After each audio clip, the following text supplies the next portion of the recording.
Chestnuts roasting on an open fire with fungi nipping at your nose.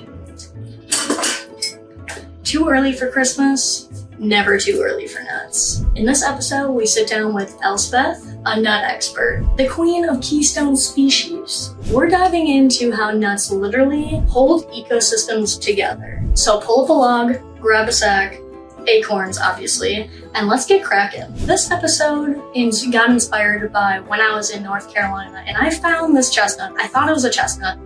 Later in the episode, she educates me on how this is a horse chestnut, aka a conker, and I'm like, what the hell is a conker? So we dive into keystone species, biodiversity of 600 different species of oak trees, how they are hybridizing and bringing back the chestnuts, and also how forest fires are misunderstood.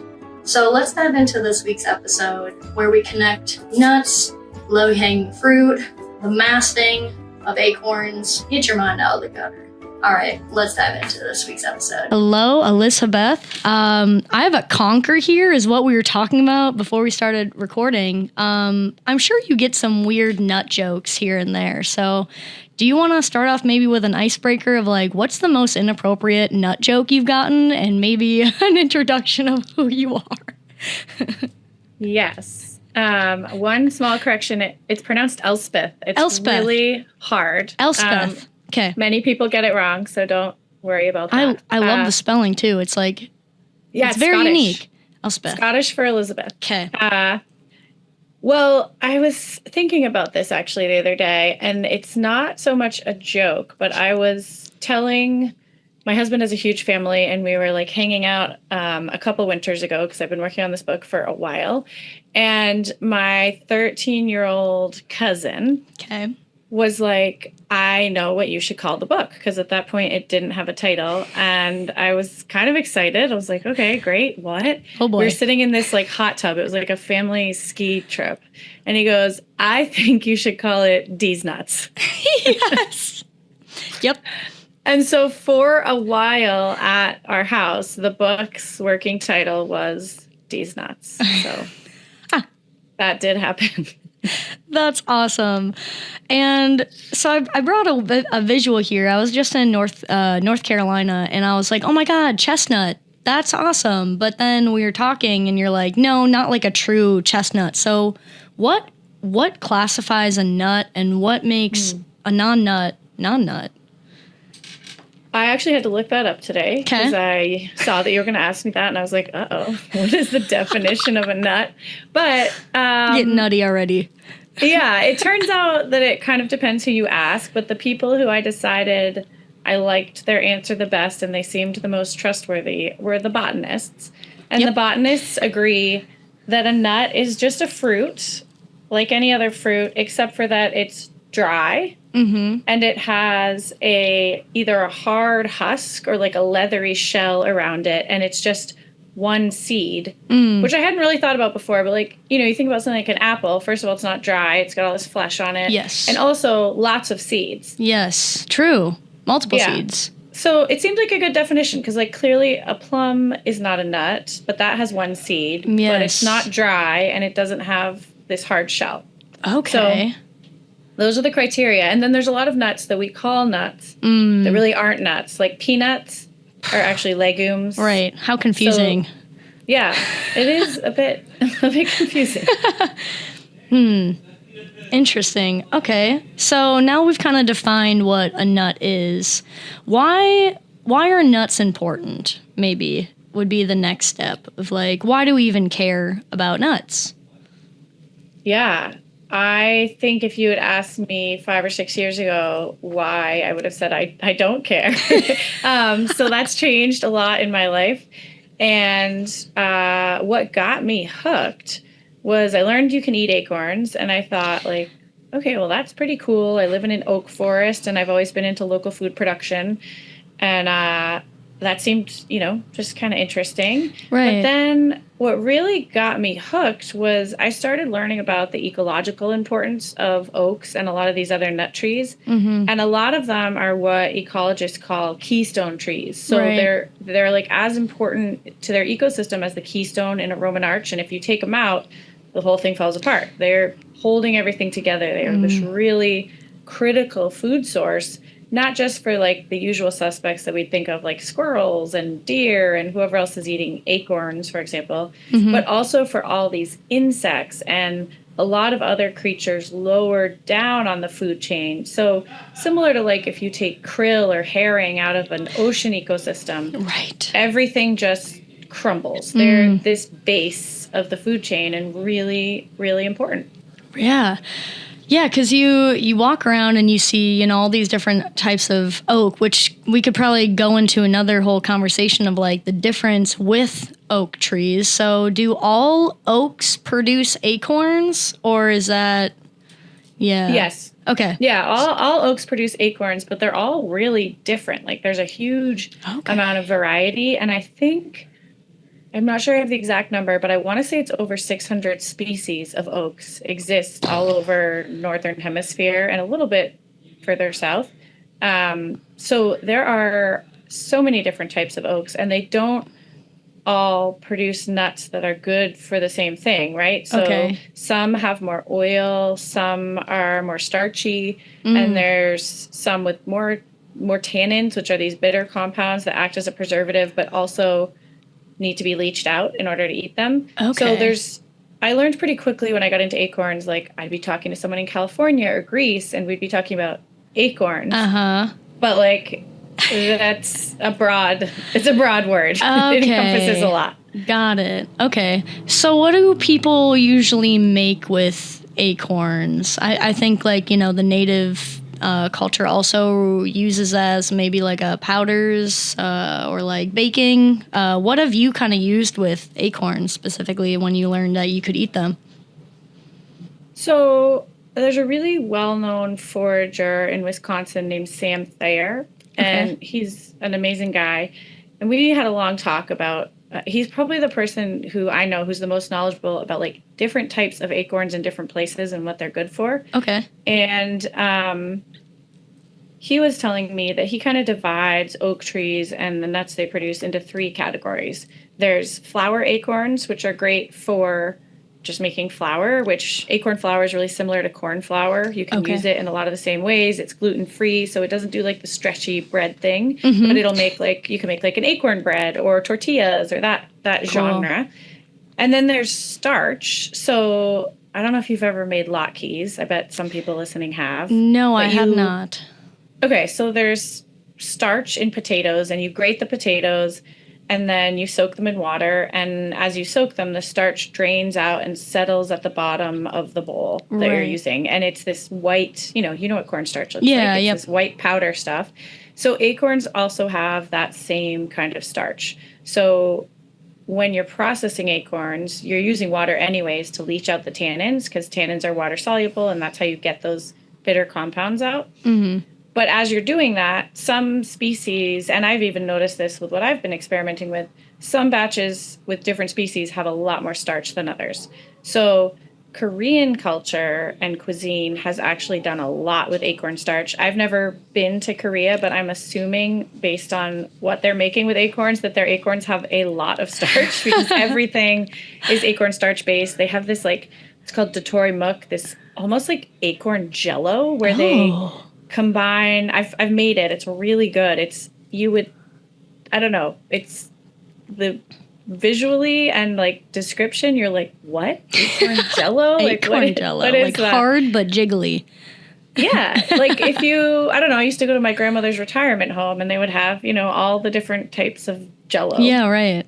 So this one's brown and it jiggles on the plate just like a chilled jello. And you do chill it. You like whisk together acorn starch and water and a little bit of salt. And then you set it in like a kind of a long rectangular shape in a mold. or a pan or whatever you've got. And then you cut up all these veggies like scallions and red peppers and carrots and lettuce and make this like scallion, soy, ginger, sesame dressing. Ooh, So you've got twist. this like soft jello thing happening with this crunchy veggie and this really delicious dressing. So that is a way of cooking acorn starch that I absolutely love. Wow. And they make acorn starch noodles. There's like a long list of acorn starch foods in Korean cuisine. Jello shots? Yeah. I don't know. I was like, I'm thinking of the be. Jello in like a soft form, but also maybe like a hard form. I'm not sure if it's Yeah, more we'll of have like. to think that through. Think a little bit. Could be good though. I mean, Yeah. there's potential. I mean, There is an acorn liqueur that they Okay. make, also in Spain. Liqueur de bellota. I think bellota is the Spanish word oh, for fun. acorn. Yeah, and then there's oil. Okay, So yep. there's the last category is oil producing acorns, and acorn oil is this incredibly rich, beautiful orange color, like sunset orange, and it tastes almost kind of floral. It's got some pretty bright citrusy notes, and it chemically is a lot like olive oil. So anything that you can do with olive oil, you can pretty much do with acorn oil. And I tasted it down at a place called the Nuttery in Asheville, North Carolina, That's which is an awesome place if anyone is able to go visit. And they were making acorn oil, and the founder there called it like a switch hitting oil because he said it can kind of go sweet or savory. Okay. So he said he's put it on pancakes and ice cream, but also uses it as like a salad dressing oil. Wow. So Wow. yeah, a lot of potential. So diverse of like, because you were describing the Jello and then you went with scallions and I was like, whoa, I was picturing something more sweet, but then like obviously I feel like in Korea or that culture they put like the scallion pancakes and like other types of things too, and I was like, oh, that makes sense. Very savory. I'm gonna have to go on an acorn tasting tour at this point because that sounds really good. Yeah, there is. If you're inclined toward the sweet, there's a woman in Boston named Daniela Dana who founded this group, the New England Acorn Cooperative. Oh, fun. And yeah, it's really fun. I've been to a couple gatherings, and she gave me this recipe for acorn pudding, which is cool because it's kind of all tree ecosystem products. It's coconut milk, acorn starch or flour, because the flour has some starch in it, so you can use either one. Eggs, vanilla, and maple syrup, and it makes this sweet pudding, and it's super good. That sounds really good. Yeah, it's really nice. So maybe going back to the keystone species, can you explain maybe what would happen if we lost all of our oak trees or species? What would that really look like for the ecosystem and maybe humanity in general? Yeah, I think it would be pretty devastating. I mean, we're seeing a lot of trees having a hard time right now, and oaks, at least in the area where I live, are like we lost the American chestnut to blight about 100 years ago, and that's been, I think, pretty devastating for a lot of forest ecosystems because that was also a keystone species. Okay. But oaks sort of expanded into the holes that chestnut lost, and for a lot of wildlife have been able to kind of provide a comparable food source. But what happens is if you start losing oaks from an ecosystem, there's some really great numbers by this entomologist Doug Tallamy. Have you ever heard his name? He's a cool guy. He started studying different plants and like how many insects they support, and he used caterpillars or insects in the Lepidoptera genus, family, group. I'm not sure if it's a genus or a family, but in that group as like a benchmark. And so he looked at different species of plants and how many Lepidoptera they support. And like some will support 0, like yellow woods. Is that the name of the tree? In the southeastern U.S., I don't have them where I am, but I don't even know what that is. Yeah, I don't know what that is. Well, maybe that's because it supports no insects, and so nobody wants to plant it. No, I'm just kidding. But then there's, some will support 20, maybe 30, and oaks in every ecosystem where they exist support more caterpillars, more insects than any other species by a lot. So they support, I think, as a genus, 557 different species of Lepidoptera. Oh, wow. And you look at something like maples, and they still support a lot. Like, they're still one of the top support species, but they're 297. So it's like these oak trees and the amount of life that they produce in an ecosystem, they just have this incredibly outsized importance. And when we look up the food chain, so like a chickadee parents, for instance, they need 6,000 caterpillars to raise a brood of 5 babies. Oh.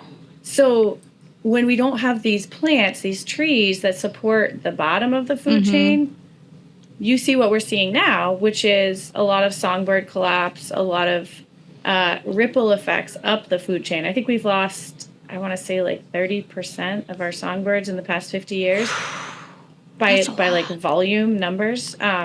I should double check that, but there's been a big decline. And so when we take care of these trees and make sure that they really are heavily present on our landscapes, we have the opportunity to reverse that and to really increase biodiversity, increase food availability in the ecosystem, and also plant food for ourselves. So it's a big win-win. Yeah, absolutely. And I don't know if I think we maybe talked about this in the discovery call, but is it every few years like acorns happen, or is it, because it's not like an every year thing? It's does it kind of fluctuate with maybe different factors to how much acorns they put on? Yeah, so oaks do something called masting. Okay. So mast trees don't produce the same amount of nuts every year. There's a lot of different theories as to why. We don't really know, but it seems to have something to do with controlling predator populations. So if an oak drops the same amount of nuts every year, and those nuts are really popular, as we've established, like all wildlife wants to get a piece of those, then get a piece of those nuts. Yeah, I get a piece of those nuts. The population will get so big that they'll just all get eaten, and the tree won't regenerate as well.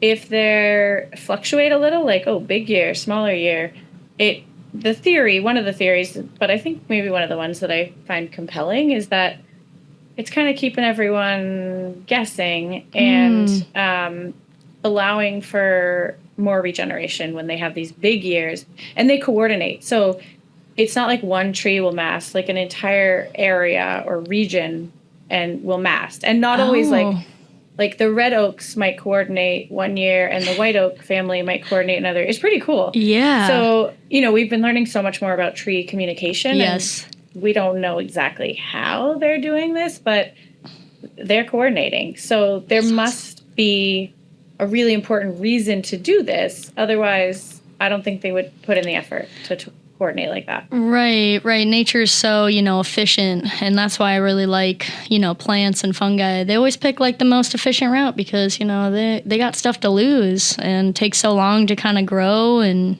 every year. Yeah, and you every can't season. move. You're just stuck in one spot. So you got to get creative, I think, if you're a tree. Yes, absolutely. And I would love to dive deeper into why are we not roasting chestnuts over open fire anymore? Like, what's the whole song about? Why are we not roasting them nuts anymore? Yeah, so chestnuts, we have a few different species in that family in North America, and they've been here for, thousands, probably millions. I'd have to look it up, but a very long time, millions of years. And there's also different species in Europe and Asia. And what happened is in the late 1800s, one of the Asian plants brought over this blight. So it's a fungus. It has a hard to say name that I'm not going to attempt right now. But yes, a blight. It's a fungus. Yeah, blight.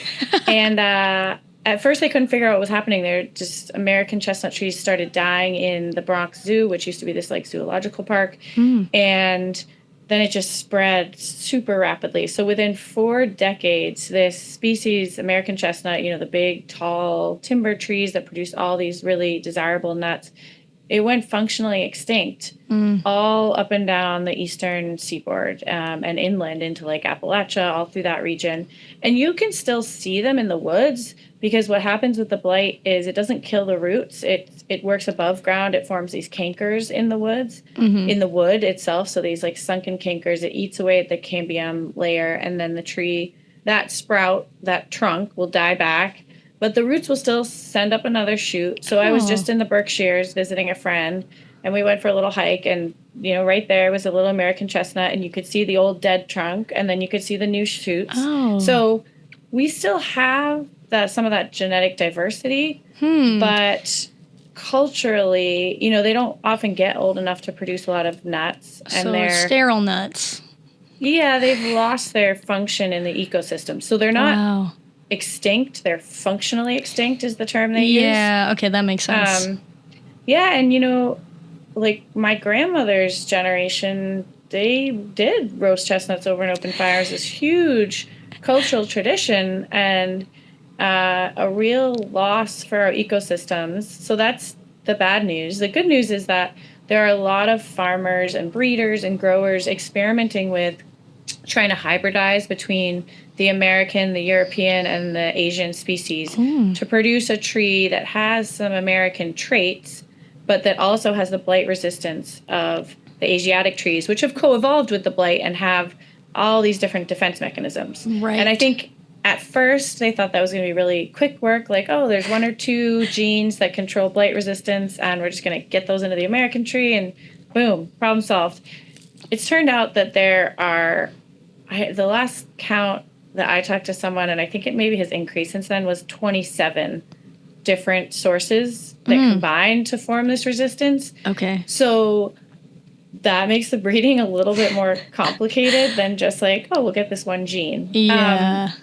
But there are a lot of really interesting, cool people working on it. And I think that, there are hybrid chestnuts that we can grow today that produce amazing amounts of food. And I think a really interesting area of study and what we kind of don't know is how do these hybrids interact as, basis of the food chain? Like, are insects into them? Are they not into them?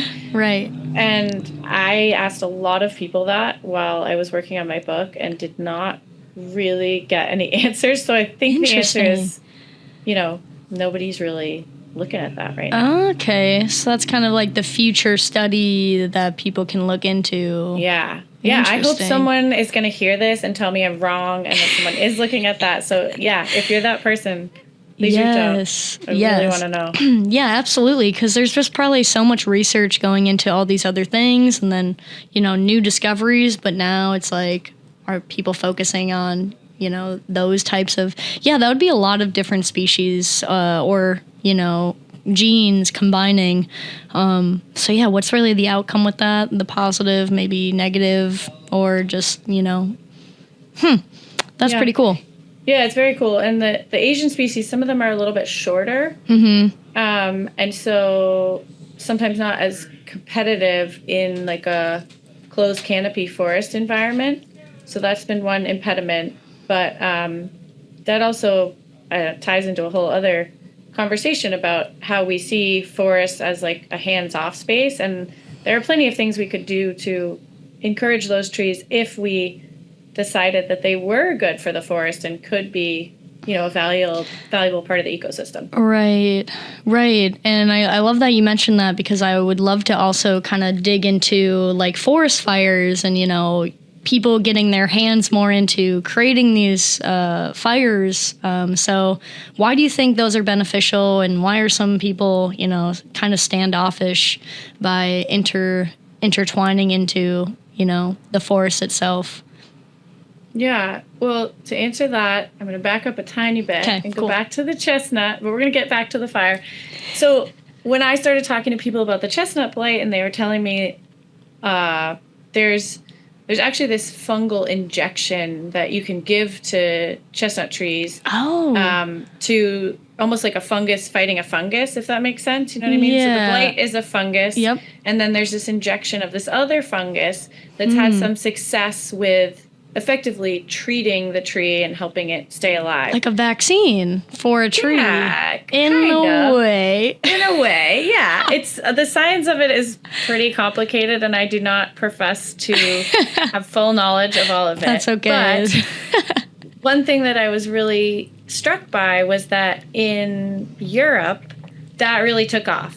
Okay. People have had a relationship with these chestnut trees and seen them as this semi-cultivated, semi-wild species for a really long time. And so a lot of people gave their trees these injections and tried to save their big stands of chestnut trees in this way. And in the US, there's been this, there have also been some challenges, like it doesn't work quite as well, but it does work with some trees. But there's also been this like very prevalent attitude of like, it needs to be a wild tree. It needs to survive on its own. It can't have human help. And we draw this really stark line between the human world and the natural world. Right. And if humans are involved, it's not natural. And so that's a long way of saying I think that is also really present in our conversations around fire. Yes. We are hesitant. We have this idea that in order to protect and preserve ecosystems, we need to be hands off and we need to have no human presence, no human intervention. You know, these ecosystems can just take care of themselves. And as I researched the book and sort of got interested in acorns in the beginning, I got to know this really amazing indigenous medicine man, biologist, Ron Reed, who is part of the Kuruk tribe in present-day Northern California in the Klamath River region. And he was telling me that in Kuruk culture, humans are seen as this really vital species. Kuruk people sometimes call themselves fix the world people, and they have this Pikyawish or world renewal ceremonies that happen every year. And they light these ceremonial fires, and they, in effect, use these ceremonial fires to create habitat for other species. And it's a really different way of thinking about our human relationship with the living world around us. They're not drawing this same line that Western culture is drawing. And when I started to get interested in that and try to learn more, I found that the ecosystem right around my house, where I live on Cape Cod in Massachusetts, has also been fire dependent and has had human fire, you know, from Wampanoag people and early European settlers for a really long time. And it's only kind of in this more recent era of fire suppression that we've adopted this attitude of fire is bad, human involvement is bad. And it's really, if you look at it, super tied to colonialism and the whole colonial project and a lot of indigenous erasure of indigenous culture and practices. So there's a lot to unpack there. But long story, very short, the relationship between human and fire and a lot of these plants is really ancient and really important.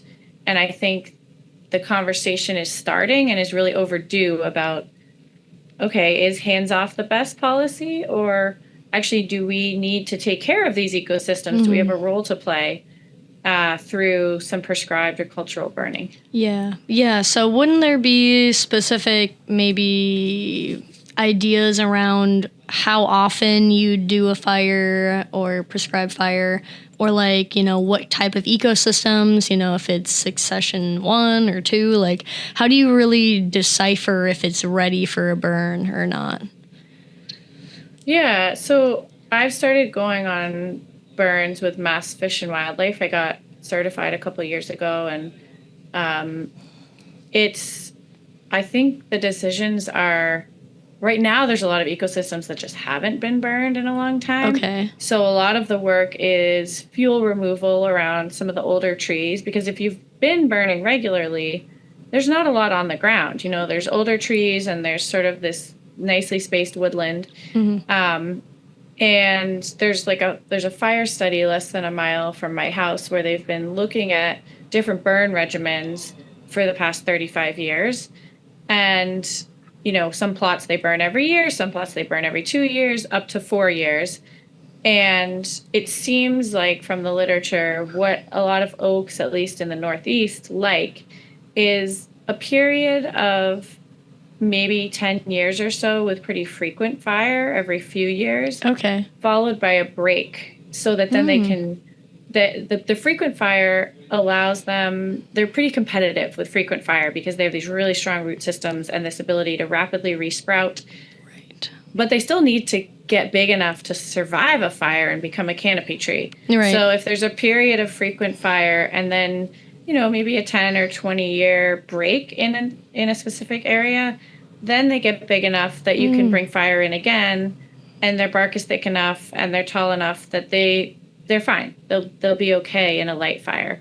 So I think the answer is it completely depends on the individual ecosystem, because there's this term fire return interval, or FRI. Okay. And the FRI for different ecosystems is different depending on what you're trying to accomplish. You know, if you have a blueberry barren versus an oak woodland, you're going to be doing really different things. And one thing that's been super fun about starting to burn is just, you know, starting to learn some tiny fraction of that, because there's a lot to learn. Yeah.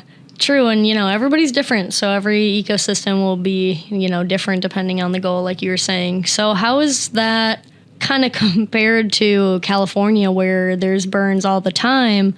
Obviously, those aren't always prescribed burns. But again, humans are sometimes a part of that. So how does, what's kind of the difference there? And what would be the future if we keep having fires like that all the time? Yeah. Well, for starters, I think there's kind of a myth that most of those fires are wildfires. Even at the percentage, I'd have to double check, but I think it's like 65% of all big fires out west, and I think like 95% of what happens in the east for forest fires, they're all started by humans, not necessarily intentionally, but we are the fire animal and we do most of the fire starting. There are some lightning started fires out west, but we're still the major source of the fires.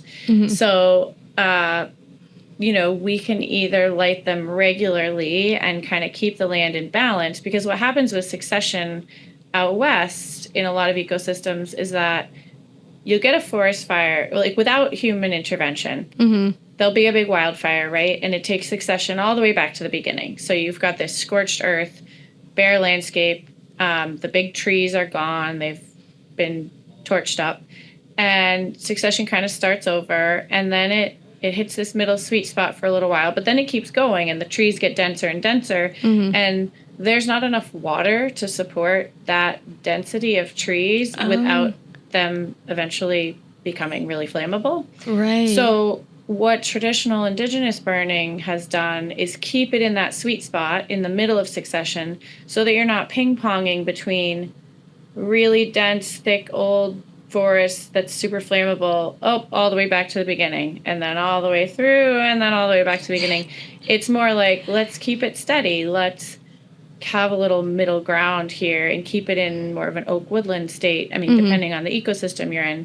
This is specific to the Klamath where I was. But it makes a lot of sense when you think about it that way, to do these regular, smaller burns as opposed to letting things build up to the catastrophe state. Right. Like binging fires, or, you know. Yes. Yeah, totally. Interesting. Yeah, and even like plants and fungi also kind of rely on the fires as well. So like I think it's jack pine or of some sorts that only the cones only open up if there's fire present, or like fire morels are another thing that, you know, only grow obviously when there's a fire around. So different things rely on fires. So yeah, let's break that stigma of fires are bad in the forest. Yeah. Let's do it.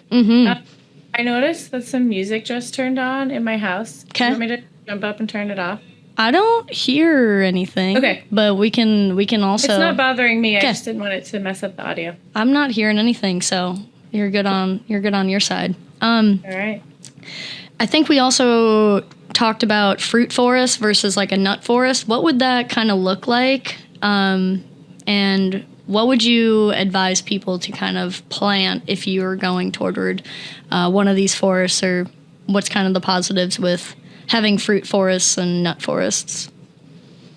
I think the best is a mix. Anytime you can have more biodiversity in an ecosystem, that's a win. And if you look at, there's a really cool, couple really cool farms out in the Midwest, that are doing this mix of species where they've got, in the high canopy, the biggest trees are these nut-bearing trees like oaks and chestnuts, maybe some hickories, pecans.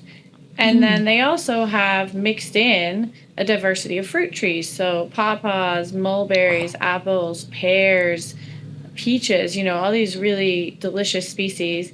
And then they don't stop there. There's the shrub layer, hazelnuts, raspberries, blueberries, in some cases even cranberries if they've got a wet area. Whoa. And then mixing in perennial vegetables like asparagus, trying to work on fungi production. So this huge, a polyculture is really always the best thing for the land. And I think also for us as eaters, we know it's better to eat a diverse diet than like, okay, now we're going to eat corn forever. Yes. And there is a group of actually, they found these remains of an ancient people that ate only this one really starchy acorn. And even that is not a good plan. All their teeth rotted out. It's like if you just ate corn, right? Like that's not a diet. That's not a good idea. And the same is true. Like even though these nuts are really important and really great, anytime you're basically just eating one thing and relying on one plant, that is a recipe for disaster. Right. Kind of like your shirt. You got to eat the rainbow. You're like so colorful and different varieties. I like that. Maybe we can also, you're kind of mentioning your book. I would love to maybe dive into that a little bit more if you want to share more about that. Yeah, my book just came out. It's called Feed Us with Trees, Nuts and the Future of Food. And I had a little launch party for it last night. So it's pretty exciting. Thank you.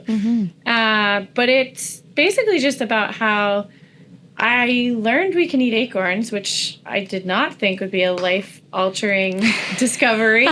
But the more I got into it and the more I learned these stories about food and our relationship with the living world, they just unraveled story after story after story. And so I say in the introduction, like, there's a forager in the Midwest who has this book, cookbook, where he just says over and over in a little section, oak trees are a food plant. Oak trees are a food plant. His name is Alan Burgo.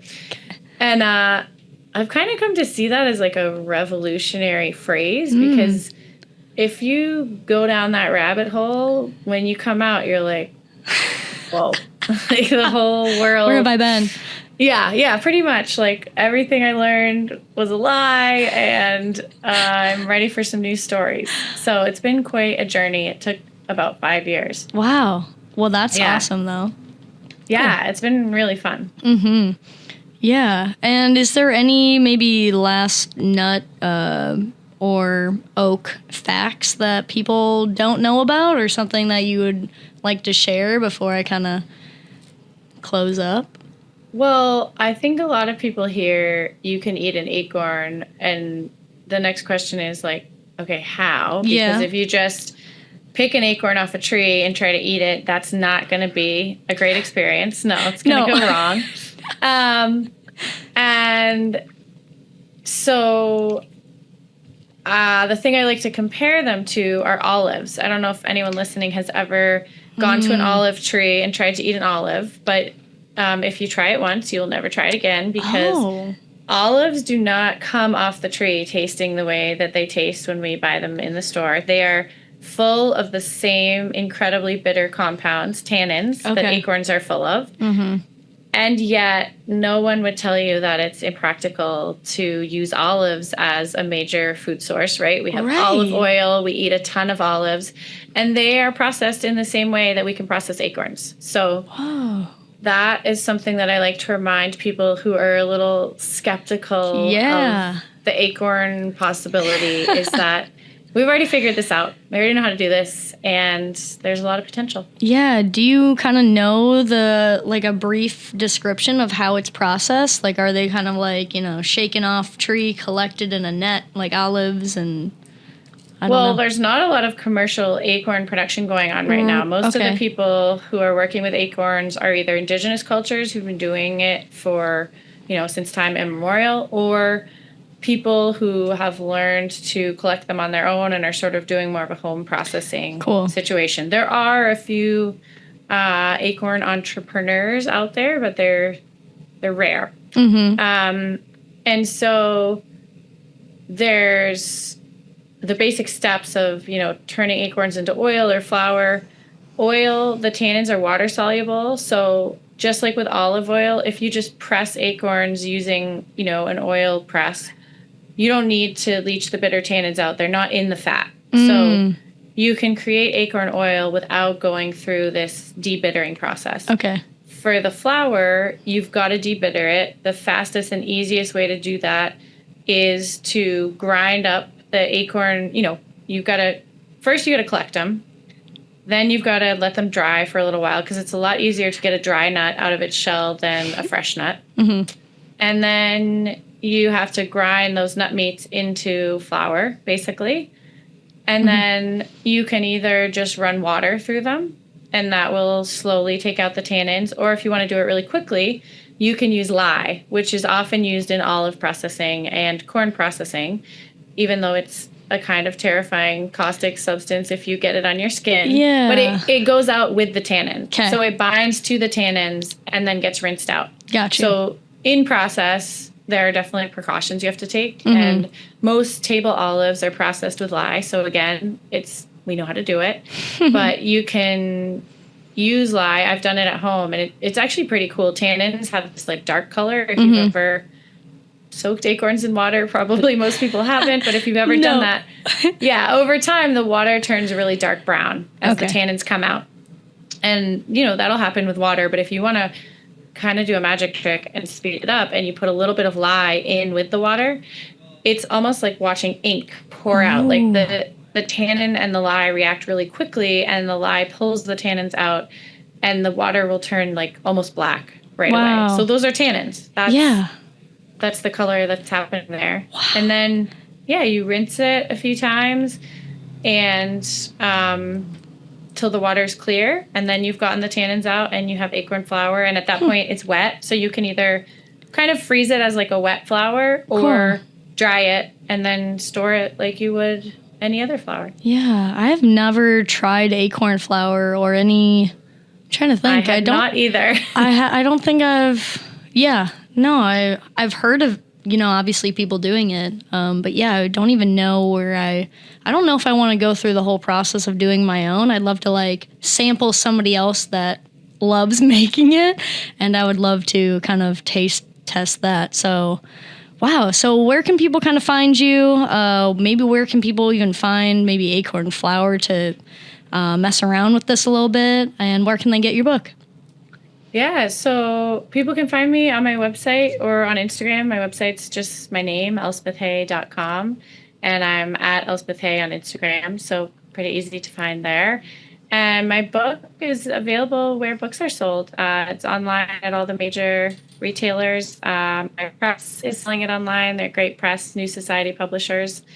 And if anyone happens to be at the Wellfleet Farmers Market in Wellfleet, Massachusetts, I'm going to pop up there a few times. So, that's a fun place to be. Cool. Well, thank you, Elspeth. I loved this chat and loved kind of digging it deeper into what acorns can really do for us, the importance, and, demystifying that fire knowledge again. So thank you again for being on. Thank you for having me. Yes, thank you. It's been really fun. Thank you. And so, I'll post all of the links that you kind of reference to your book and to your pages down below that people can find you at. Fantastic. Thank you so much. Thank you again. Have a nice day. Well, I hope you enjoyed this week's episode. Let's get back to roasting chestnuts on an open fire. Let's get back to the good old days. Like, subscribe. Every like and subscribe I get from y'all, the listeners, I will chew on a chestnut or a conker, whatever you prefer. Also, let's try some acorn flour. Let's make some baked goods, all right?